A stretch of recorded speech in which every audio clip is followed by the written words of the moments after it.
রহমতুল্লাহ। আমার দীর্ঘ 7 বছরের দাগনমিয়া তুলাতুলি রামনগর মাদ্রাসা, যেখানে আমার বাল্য সময় পার করছি, যেখানে 4 থেকে 10ম শ্রেণী পর্যন্ত পড়াশোনা করছি। সেই মাদ্রাসায় আজকে মাহফিলে এসেছি। আলহামদুলিল্লাহ, আমাদের মাদ্রাসা পরিস্থিতি দেখেন, এটা দেখেন কি সুন্দর পরিবেশ। এই যে এখান দিয়ে আমরা কোন এক সময় এই জায়গাটা দিয়ে এদিকে আসেন, ঠিক এই জায়গাতে একটা মাটির ঘর ছিল।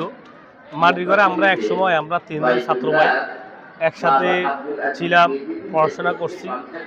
রাতকে রাত, শীতের মধ্যে, গরমের মধ্যে টিনের ঘর ছিল এখানটা। টিনের ঘরটা এখন নেই। এখন তো আলহামদুলিল্লাহ বিশাল বড় একটা বিল্ডিং হয়েছে। পরে এক সময় এই বিল্ডিং এর মাটির কাজ আমরা করছি, মাটি কাটছি, বিল্ডিং এর ফিলার গুলার থেকে শুরু করে ইট বসানোর শুরু থেকে আমরা কাজগুলো করছি এই বিল্ডিংটা।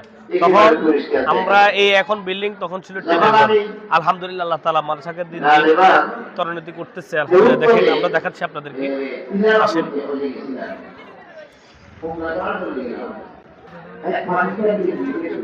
আলহামদুলিল্লাহ, এই মাদ্রাসার নায়েব ব্যবস্থা আমি যিনি মাদ্রাসার দায়িত্বে আছে মাওলানা ইসমাইল সাহেব, আমাদের উস্তাদে মুহতারম। দীর্ঘ 7-8 বছর পড়াশোনা করছি, তার মাদ্রাসার জন্য অনেক মায়া জড়িত রয়েছে।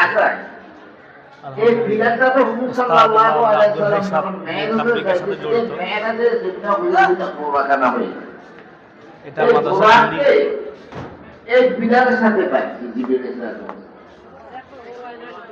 এই জন্য এই মসজিদে হালাল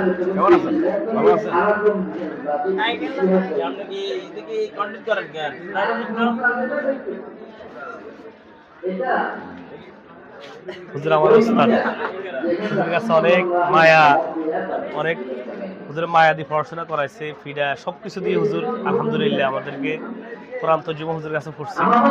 আল্লাহ তাআলা হুজুরের নেখায়েত দান করুন। আল্লাহ তাআলা হুজুরের যেখানে যে জায়গায় আছে আল্লাহ তাআলা সুস্থতার সহিত রাখুক। আল্লাহ তাআলা হুজুরের সহ ফ্যামিলি, পরিবার সবাইকে সুস্থ রাখুক। আমিন।